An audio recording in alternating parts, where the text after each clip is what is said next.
এইটা তোমরা জানো যে ক্লাস 6, 7, 8 এর সিলেবাস চেঞ্জ হয়নি, তোমাদের কোশ্চেন প্যাটার্ন চেঞ্জ হয়েছে। প্রথম সামেটিভে 30 নম্বরের কোশ্চেন আসবে, সেকেন্ড সামেটিভে 50 এবং থার্ড সামেটিভে 70। তো দেখো ডাফ অ্যান্ড ডাফের যে কোশ্চেন ব্রাঞ্চ, সেই কোশ্চেন ব্রাঞ্চের মধ্যে আমরা এই প্রথম পেলাম যেটা নাইস এনেছে, দেখলাম বইটা নতুন বই যেটা আপাতত বেরিয়েছে, সেখানে 8টা তোমাদের মডেল সেট দেওয়া আছে। এই 8টা মডেল সেট আমরা পরপর করে যাব এবং যা কিছু বোঝার এখান থেকে বোঝার চেষ্টা করব যতটুকু পারি, ঠিক আছে? তাহলে কিন্তু আমরা 30 নম্বরের জন্য অনেকটা প্রস্তুতি নিতে পারবো। এখানে যে রাইটিং গুলো আছে সেগুলো আমরা শিখবো, কারণ শুধু বইয়ের রাইটিং আমরা এটা আসবে আর এটা পড়ে মুখস্থ করে বইয়ে চলে যাব, বাড়িতে পরীক্ষা লিখে দিব, তাতে লাভ কিছু হবে না। বুঝতে পেরেছো? লাভ হবে শিখতে হবে এখন থেকে। এই যে পড়ছো, দেখো ফার্স্ট সামেটিভ ইভ্যালুয়েশনের মডেল সেট নাম্বার 1 করিয়েছিলাম, তাও আবার করাবো। দেখো ফুল মার্কস 30, তাই তো? কি আছে? He wondered. প্রথমে দেখো সিন রয়েছে, তোমাদের কি কি আসবে? সিন, আনসিন, গ্রামার এবং রাইটিং, চারটেই কিন্তু পরীক্ষায় আসবে। প্রথমে দেখো সিন আছে, read the passage carefully and answer the question that follow. He wondered, সে ঘুরে বেরিয়েছিল ফার, অনেক দূরে, in search of the clouds, মেঘের সন্ধানে, দ্য ডাউন উইন্ডিং পাথস মানে আঁকা বাঁকা পথ বেয়ে, অ্যান্ড অ্যালিস গলি বেয়ে, till he reached the old mud hut, যতক্ষণ না সে পৌঁছে গেছিল ওল্ড মাড হাটে, অর্থাৎ পুরনো একটি মাটির কুঁড়ে ঘরে। দেয়ার, সেখানে, he turned on to the dirt track, সেখানে সে কোথায় গিয়েছিল? একটি নোংরা রাস্তার দিকে গিয়েছিল। হি স এ গ্রাস ক্রাটার, সে একটি ঘাস কাঠুরেকে দেখেছিল। কামিং, সে আসছিল ফ্রম দ্য আদার ডিরেকশন, অন্য দিক থেকে। কি নিয়ে? এ বান্ডেল অফ, একটি bundle, freshly cut glass, balanced on his head, তার মাথার উপরে ব্যালেন্স করা একটি বান্ডেল। কিসের বান্ডেল? ফ্রেশলি, তাজা ভাবে কাটা ঘাসের bundle. He stopped the man, সে মানুষটিকে থামালো। অ্যান্ড আস্কড, সে জিজ্ঞেস করলো। হ্যাভ, দেখো হ্যাভ আগে এসছে মানে yes no question. Have you seen, আপনি কি দেখেছেন? দ্য ক্লাউডস, মেঘকে দেয়ার, সেখানে, এখানে বা সেখানে কি আপনি মেঘকে দেখেছেন? এবার দেখো তোমাদের কোশ্চেন এসছে। 1 নম্বর, a complete the following sentences with information from the text, text থেকে ইনফরমেশন নিয়ে পূরণ করো। প্রথমে কি আছে? He was searching the cloud down, দেখো ডাউন এখানে আছে, ডাউনের পর থেকে আমরা লিখবো কি? Winding paths and Alice.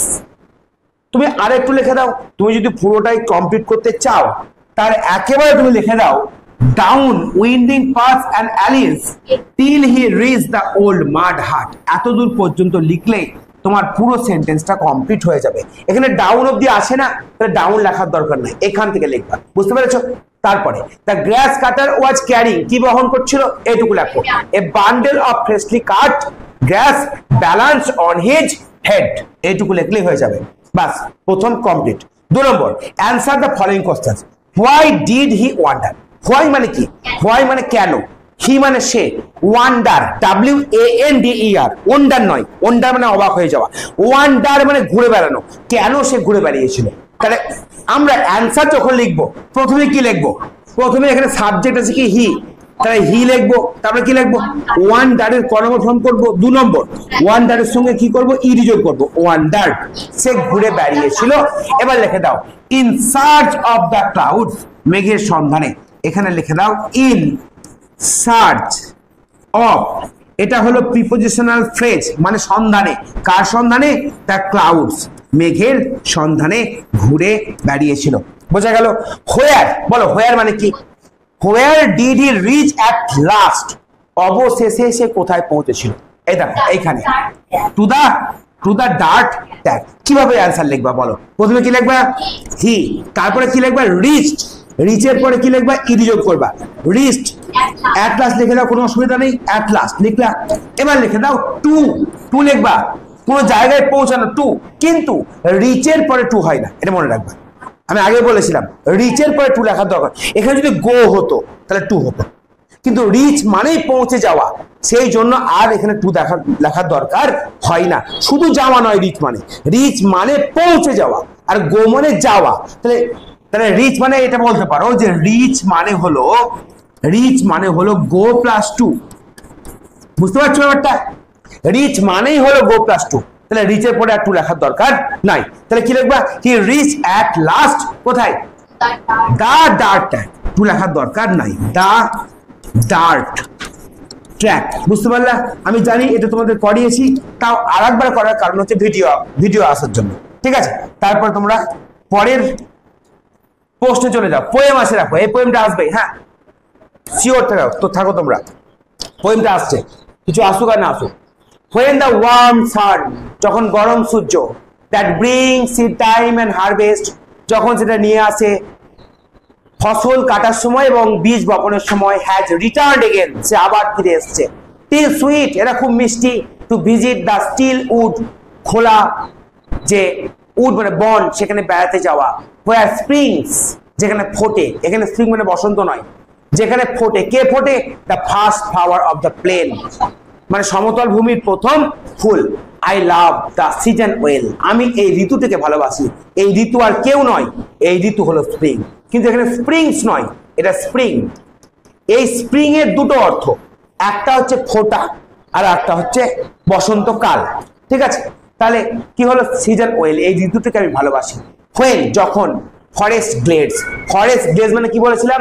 ফরেস্টের মধ্যে ফাঁকা জায়গাকে, ধরো অনেক গাছ আছে ফরেস্টে, তার মধ্যে কোনো না কোনো জায়গায় একটু ফাঁকা থাকে, সেই জায়গাটাকে বলা হয় গ্লেড। তাহলে গ্লেডস। আর টিমিং, টিমিং মানে চকচক করা, with bright form. Bright form মানে কি? উজ্জ্বল। ফর্ম মানে আকারে, তাহলে উজ্জ্বল ভাবে চকচক করছে। কেন? সূর্যের উত্তাপ ওখানে গিয়ে পড়ছে গ্রীষ্মের সময়। ঠিক আছে, যেহেতু এটা বসন্তকাল। নো ডার্ক, নো মানে না, এটা মনে রাখবে। Dark and many folded clouds, কালো। ডার্ক মানে হয় অ্যাকচুয়ালি অন্ধকার, কিন্তু এখানে কালো। অ্যান্ড মেনি ফোল্ডেড ক্লাউডস মানে বিভিন্ন ভাঁজ করা যে মেঘ থাকে স্তরীভূত, সেই মেঘগুলো বলছে না, ফরটেল করছে না। ফরটেল করা মানে ভবিষ্যৎবাণী করা, ফরটেল করা মানে ভবিষ্যৎবাণী। টেল মানে বলা, আর ফর মানে আগে, তাহলে আগে থেকে বলা। আগে থেকে বলা মানে ভবিষ্যৎবাণী করছে না। কি ভবিষ্যৎবাণী করছে না? The coming on, noun form, আসা, কি আগমন। কামিং অন মানে আগমন, কার আগমন? অফ স্টর্মস, ঝড় আসবে এটা বলছে না। তার মানে এই সময় ঝড় আসার কোনো লক্ষণ নেই। বলো, টিক দা কারেক্ট অ্যান্সার। হ্যাঁ দাও। The poet walks through the, বলো কি হবে? Through the green fields, green forest, green plain, কি হলো? ফরেস্ট। বলো কি হবে? বলো।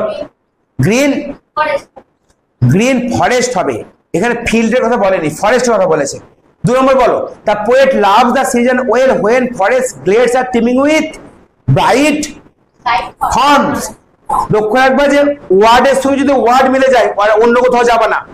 ঠিক আছে, ব্রাইট ফর্মও যা, এটাও তা, কিন্তু the bright rays of the sun, ওটা মনে রাখো। এই যে সূর্যের উত্তাপে, এটাও যা, ব্রাইট ফর্মও তা, কিন্তু এইটাই করতে হবে, এটা না থাকলে এটা হতো। কথাটা বোঝো? যখন কবিতার ভাষা পেয়ে যাবে ডাইরেক্ট, তখন সেটাই লিখবা। বুঝতে পেরেছো? তারপরে বলো, হোয়াট ইজ টোল্ড, কি বলা হয়েছে about clouds in the above poem, এই কবিতায় ক্লাউড সম্পর্কে কি বলা হয়েছে? কেন নয়? কেন নয়? কেন নয়? আমাকে বোঝাও যে কেন নয় এটা। এখানে কি লেখা আছে?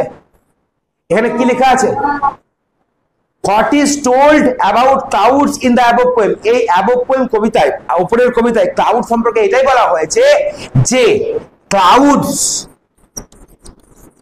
will not, কি করবে না? will not be raining। Raining মানে বৃষ্টি হবে না, অর্থাৎ মেঘগুলি বৃষ্টি আকারে পড়বে না। বোঝা গেল? উইল নট বি রেনিং করতে পারিস, উইল নট রেন করতে পারিস, কোনো অসুবিধা নেই, যা করবি। যে cloud will not bring rain, এটাও করতে পারিস। কিভাবে করতে পারিস? আরো ভালো হয়, ক্লাউডস উইল নট, কি করবে না? ব্রিং করবে না। ব্রিং মানে আনা, কি আনবে না? তখন রেন করতে হবে। উইল নট ব্রিং রেন, বৃষ্টি আনবে না। ঠিক না ভুল লিখলাম? ভুল লিখলাম, বৃষ্টি নয়, স্টর্ম, STORM। দেখ ভালো করে দেখ, স্টর্ম আছে। তাহলে কি হলো? Clouds will not bring storm, এটা হবে অ্যান্সার। বোঝা গেল? সবারই ভুল হয়, আমারও ভুল হয়েছিল। দেখো আনসিনে চলে এসো। করেছো এটা আনসিন? করেছো আনসিন? করনি? করো। দেখো কি আছে প্রথমে, লক্ষ্য করো, fill in the blanks with information from the text, মানে কমপ্লিট দ্য সেন্টেন্স। এটা পরেরটা কি আছে? ট্রু ফলস, বাস, আর কিন্তু কিছু নাই। তিনটে আর দুটো পাঁচটা কোশ্চেন, কি করবা? তোমাদের কাজ কি হবে? প্রথমে আনসিনকে পড়তে যাবা না কোশ্চেন পড়বা? আমি কি বলেছিলাম? কোশ্চেন পড়ো। Name of the scholar who টট হাইপাথিয়া। হাইপেটিয়া বলে কোনো একটা জিনিস, গ্রন্থ হোক বা যাই হোক, যে পড়িয়েছিল সে স্কলার বা পণ্ডিত ব্যক্তির নাম কি? 2 নম্বর, subject on which she wrote, কোন বিষয়ে সে লিখেছিল? Find out the meaning of the word famous from the above passage. এই ওয়ার্ড, এটার মধ্যে ফেমাসের অর্থ লুকিয়ে আছে। ফেমাস মানে বিখ্যাত, এর অর্থ লুকিয়ে আছে, এটা বের করো। তারপরে Hypatia had only her father to teach. হাইপেটিয়ার ছিল তার বাবাকে একমাত্র শেখানোর। হাইপেটিয়া ওয়াজ কিন, হাইপেটিয়া আগ্রহী ছিল। ইন পলিটিক্স অলসো, মানে পলিটিক্স মানে রাজনীতিতে। বোঝা গেল? কোশ্চেন বুঝতে পেরেছো? এবার চলে যাও প্রশ্নে। Hypatia was the daughter of a teacher of mathematics. Hypatia was the daughter, Hypatia ছিলেন একজন কন্যা, অফ এ টিচার একজন শিক্ষকের, অফ ম্যাথামেটিক্স মানে অঙ্কের শিক্ষকের, হু লিভড যে অঙ্কের শিক্ষক বাস করত, in Alexandria in ancient Egypt প্রাচীন ইজিপ্ট বা মিশরে। সি স্টাডিড সে পড়াশোনা করতো আন্ডার হার ফাদার তার বাবার কাছে, এন্ড আদার গ্রেট স্কলার্স অন্যান্য পণ্ডিতদের কাছে, অফ হিজ টাইম তার সময়ে, ইনক্লুডিং প্লুটার্চ বলে একজন ব্যক্তি। ঠিক আছে? হাইপেটিয়া হারসেলফ, হাইপেটিয়া নিজেই গ্রিউ আপ বেড়ে উঠেছিল, টু বিকাম এ রিনাউন্ড মানে বিখ্যাত স্কলার, বিখ্যাত একজন পণ্ডিত, অ্যান্ড টিচার শিক্ষক, হু রোট যে লিখেছিল, অন ম্যাথামেটিক্স ম্যাথামেটিক্সে, অ্যাস্ট্রোনমি, অ্যাস্ট্রোনমি মানে বোঝো জ্যোতির্বিদ্যা, জ্যোতিষ নয় জ্যোতির্বিদ্যা, গ্রহ নক্ষত্র তারা উপগ্রহ নিয়ে যারা গবেষণা করে তারা জ্যোতির্বিদ। কে ছিলেন আমাদের জ্যোতির্বিদ? একজন বিখ্যাত জ্যোতির্বিদ কে ছিলেন? এপিজে আব্দুল কালাম, যিনি ইসরোতে কাজ করতেন, ইন্ডিয়ান স্পেস রিসার্চ অর্গানাইজেশন। কোথায় রয়েছে ওটা? তোমার হায়দ্রাবাদে না ব্যাঙ্গালোরে, সরি ব্যাঙ্গালোরে। তো ওখানে তোমার ওরা গ্রহ নক্ষত্র নিয়ে আলোচনা করে, চাঁদে যাওয়া, মুনে যাওয়া, বা হয়তো মঙ্গল গ্রহে কি চলছে এসব নিয়ে আলোচনা করে। তার সেই যে বিষয়টা তাকে বলে অ্যাস্ট্রোনমি অ্যান্ড ফিলোসফি মানে দর্শন। হাইপেটিয়া হ্যাজ মেনি অ্যাচিভমেন্টস, হাইপেটিয়া অনেক কিছু অর্জন করেছিল, টু হার ক্রেডিট, ক্রেডিট মানে তার মধ্যে, অর্থাৎ সে অনেক ক্রেডিট পেয়েছিল। She wrote about the movements of the planet, সে প্ল্যানেটের বা গ্রহের মুভমেন্ট নিয়ে বলেছিল। And the numbers theory, number theory বোঝো, 1 2 3 4 এই যে সৃষ্টি হওয়া, এই নাম্বার থিওরি নিয়ে অনেক কিছু বলেছিল। বিসাইড পাশাপাশি, বিং এ টিচার একজন শিক্ষক হয়েও, অ্যান ইনভেন্টর আবিষ্কারক হয়েও, Hypatia was a powerful political force in the city, ওই শহরের মধ্যে একজন পাওয়ারফুল শক্তিশালী পলিটিক্যাল ফোর্স মানে রাজনীতিবিদ ছিলেন। এবার বলো the name of the scholar who taught Hypatia, সে স্কলারের নাম কি ছিল? বলো বলো, সে স্কলারের নাম কি ছিল?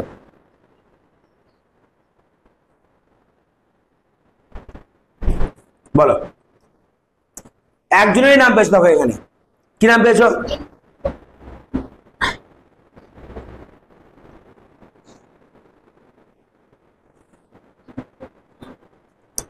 দেখো the name of the scholar who taught Hypatia, একটা নামই পেয়েছো, প্লুটার্চ, আর কোনো নামই পাওনি। তাহলে একজনের নামই পেয়েছো, তুমি প্লুটার্চই লিখবা, অন্য কোনো নাম পাওনি। অনেকের কাছে শিখেছিল, তার মধ্যে একজন।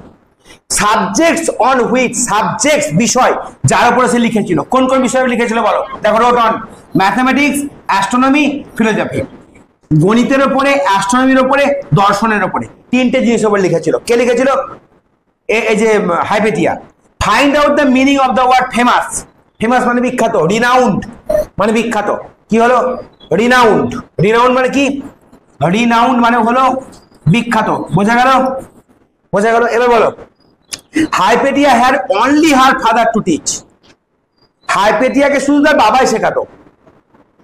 ভুল, এখানে কি আছে দেখো, আদার গ্রেট স্কলার শিখিয়েছিল, তাহলে কি হবে? এটা ফলস হবে। বোঝা গেল? তারপরে বলো হাইপেটিয়া ওয়াজ কিন, কিন মানে আগ্রহী ছিল, ইন পলিটিক্স অলসো, পলিটিক্সেও আগ্রহী ছিল, মানে রাজনীতিবিদেও অংশগ্রহণ করেছিল। ঠিক না ভুল? সে একজন পাওয়ারফুল পলিটিশিয়ান ছিল না, তার কি হবে? এটা ট্রু হবে। বুঝতে পারছিস? এইগুলো সিন বা আনসিন আর কিছুই নয়। এই যে তোরা শুনছিস, আমি বলছি, এই কাজটা যদি করে যেতে পারিস না, আমি বলছি তোরা শুনছিস, জানিস তাতে কি হচ্ছে? তোর আইডিয়া আছে কোনো? যে কোনো ল্যাঙ্গুয়েজে যারা বড় বড় শিক্ষক তাকে জিজ্ঞেস করবি যে কোনো স্যার যখন পড়াবে, বোঝাবে, আর তোরা শুধু শুনে যাবি, এই কাজটা যদি কন্টিনিউ 1 বছর করিস কি হতে পারে? 1 বছর পর আস্তে আস্তে তোর মধ্যে এমন উন্নতি হবে যে যে কোনো পড়াকে পাঠকে তো বুঝতে পারবি। আর যদি একবার পাঠ বুঝতে পেরে যাস, তো যদি আইডিয়া চলে আসে, তোর নাম্বার কাটার ক্ষমতা আমারও নাই, বুঝতে পারছিস? নাম্বার আসবে এবং কোনো টেনশন ছাড়া আসবে, বোঝা গেল? এবার চলে গ্রামারে, গ্রামারটা একটু শিখতে হবে। অ্যাডভার্ব আগে করেছিস এগুলা, জানিস এটা কি? বল দেখি। কি is a good, it is a good habit to rise early, মানে এটা হলো আমাদেরকে অ্যাডভার্ব খুঁজে বের করতে হবে। কি বলছে? It is a good habit, এটা খুব ভালো অভ্যাস, টু রাইজ ওঠা, ওঠা, ওঠাটা ভার্ব, কেমন করে ওঠা? আর্লি ওঠা, তাহলে অ্যাডভার্ব, এই রাইজটা হলো ভার্ব। এবার ভার্বের দোষগুণ বোঝাচ্ছে, কেমন করে ওঠা? আর্লি, তাহলে এটা কি হবে? অ্যাডভার্ব।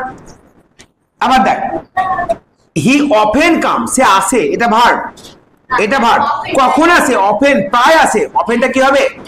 অ্যাডভার্ব, বোঝা গেল? নাইটিঙ্গেল সিংস, গান করে, কেমন করে? সুইটলি, তাহলে এটা অ্যাডভার্ব, বোঝা গেল? সিংস মানে গান করে, কেমন করে? Sweetly. Her pet dog follows me everywhere, আমাকে যে ফলো করে কেমন ভাবে করে? সব জায়গায় করে, এভরিওয়্যার করে, তাহলে কি হলো? এখানে আর্লি অ্যাডজেক্টিভ, এখানে অফেন, এখানে সুইটলি, এখানে এভরিওয়্যার, এগুলো হলো অ্যাডভার্ব। কি বলো? এগুলো অ্যাডভার্ব, এগুলো সব ড্যাশের জায়গায় লিখে দেবা, বুঝতে পেরেছো? Read the following sentence, identify the future continuous tense and future perfect tense. দেখো এই দুটো এখানে শেখাবো। দেখো কন্টিনিউয়াস টেন্সে সবসময় আইএনজি থাকবে, এটা শেখাবো এখানে, এটা ছাড়া আর কিছু নয় এখানে। এরপরে কি আছে? রাইটিং স্কিল শেখাবো না আজকে, পরের দিন শেখাবো। কন্টিনিউয়াস টেন্সে আইএনজি থাকবে, বোঝা গেল কিছু? প্রেজেন্ট কন্টিনিউয়াস টেন্স ধরো, আমি এখানে বোঝাচ্ছি, subject plus am, is, are plus ভার্বের সঙ্গে আইএনজি, বোঝা গেল? এটা প্রেজেন্ট। পাস্ট কন্টিনিউয়াসে ওয়াজ কিংবা ওয়ার প্লাস ভার্বের সঙ্গে আইএনজি। প্রথমটার এক্সাম্পল বলতে পারি, আই অ্যাম প্লেইং, আমি খেলছি। দ্বিতীয়টার এক্সাম্পল, আই ওয়াজ প্লেইং। প্রথমটা প্রেজেন্ট কন্টিনিউয়াস টেন্স, পরেরটা পাস্ট কন্টিনিউয়াস টেন্স, তাহলে কোন ভার্ব বসছে? Be verb. এবার দেখ ফিউচার টেন্সেও বি ভার্ব বসবে, কিন্তু ফিউচার টেন্সে আরেকটা ভার্ব বসবেই, কি বল দেখি? শ্যাল বা উইল। তাহলে সাবজেক্টের পরে যদি শ্যাল বা উইল না বসে সেটা ফিউচার টেন্স হবে না, তাহলে ফিউচার টেন্সের ক্ষেত্রে শ্যাল বা উইল বসাবো, 1 নম্বর। 2 নম্বর হচ্ছে এই যে অ্যাম, ইজ, আর, ওয়াজ, ইউ, এগুলো কি ভার্ব? বি ভার্ব, তাহলে এখানে শ্যাল বা উইলের পরে কি ভার্ব বসবে? বি বসে যাবে, তারপরে ভার্বের সঙ্গে আইএনজি। তাহলে এরকম যদি হয় তাহলে বলবো আই শ্যাল বি প্লেইং, বোঝা গেল? ভবিষ্যৎকালে কোনো কাজ চলতে থাকবে বোঝালে এটা হয়। বর্তমানে চলছে, যেমন আমি বলছি আই অ্যাম টিচিং, আমি শেখাচ্ছি, প্রেজেন্ট কন্টিনিউয়াস। এটা যদি অতীত হয়ে যায় কি বলবো? এই সময় আমি শেখাচ্ছিলাম, আই ওয়াজ টিচিং, হলো। এরপরে তোদের প্রাইভেট কবে আছে? কবে আছে বল? ধর মনে কর সামনের দিন আছে, 8টার সময়, 8টা থেকে 9টা অবধি আছে ধর প্রাইভেট, তাহলে ওই টাইমের মধ্যে কাজটা চলতে থাকবে না সামনের দিন, তখন আমি কি বলবো? আই শ্যাল বি টিচিং, ওই টাইমে শেখাতে থাকবো। তাহলে এবার দেখ এই সেন্স কোথায় আছে? আই শ্যাল বি প্লেইং আছে এখানে, এটা ফিউচার কন্টিনিউয়াস টেন্স। এবার দেখ বি কামিং আছে, future continuous tense, continuous tense বোঝা গেল। এবার পারফেক্টে আই, বোঝা গেছে? এটা পারফেক্টে হ্যাভ বা হ্যাজ বসবে, সাবজেক্টের পরে হ্যাভ বা হ্যাজ, তারপরে ভার্বের 3 নম্বর ফর্ম, যেমন আই হ্যাভ প্লেড, এখানে এটা এই প্লেটটা হলো 3 নম্বর, আই হ্যাভ প্লেড, বোঝা গেছে এটুকু? এবার দেখ এইটাকে পাস করবি কি করে? হ্যাড করে দে, হ্যাভ বা হ্যাজকে হ্যাড করে দে, তাহলে কি হবে? আই হ্যাড প্লেড, প্লেইং করছিলাম, এটা হবে আই হ্যাড প্লেড, হয়ে গেল। এটা V3। ফিউচারে কি করবি? সাবজেক্টের পরে ফিউচারে শ্যাল বা উইল বসবে কি বসবে না? এবার আমাকে বলতো অ্যাম, ইজ, আর, ওয়াজ, আর কি ভার্ব ছিল? Be verb. আর এটা কি ভার্ব? হ্যাভ হ্যাজ, এটা হ্যাভ ভার্ব। কি ভার্ব? Have verb. এরপরে সবসময় হ্যাভ বসবে এবং তারপরে V3 বসবে, তবে ফিউচার পারফেক্ট টেন্স। এবার বল, দেখ এখানে দেখ কি আছে? উইল আছে, তারপরে হ্যাভ আছে, তারপর 3 নম্বর আছে, আবার দেখ হ্যাভ আছে, এনজয়েড আছে, তার আগে উইল আছে, তাহলে এগুলো হলো ফিউচার পারফেক্ট টেন্স। এবার দেখ শ্যাল বি প্লেইং আইএনজি আছে মানে কন্টিনিউয়াস, ফিউচার কন্টিনিউয়াস। কেন ফিউচার কন্টিনিউয়াস? ফিউচার কন্টিনিউয়াস কেন? কারণ কন্টিনিউয়াস আইএনজির জন্য আর ফিউচার শ্যালের জন্য। উইল হ্যাভ তার মানে হ্যাভ হ্যাজ আছে ফিউচার পারফেক্ট। আবার দেখ হ্যাভ এনজয়েড 3 নম্বর আছে ফিউচার পারফেক্ট। এটা কি বল উইল বি কামিং, তাহলে কি হবে ফিউচার কন্টিনিউয়াস। কিছু বোঝা গেল?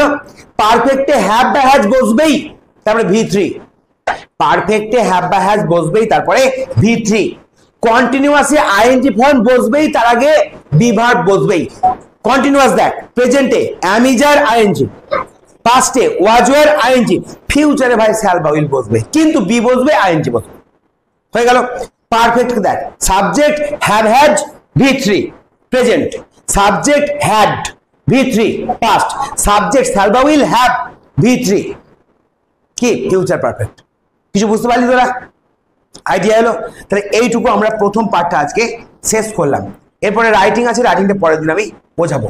পরের দিন আমরা মডেল সেট নাম্বার 2 করব। পরের দিন আরো ভালো পড়া হবে, কারণ সকালে আছে বোধহয়, সকালে অনেক টাইম পেয়ে যাবো, তখন তোদেরকে আমি করাবো। আজকে স্কুল থেকে এসছিস, আজকে বাড়ি যা, পরের দিন আমি আবার করাবো। যা, ঠিক আছে, ভালো লাগে।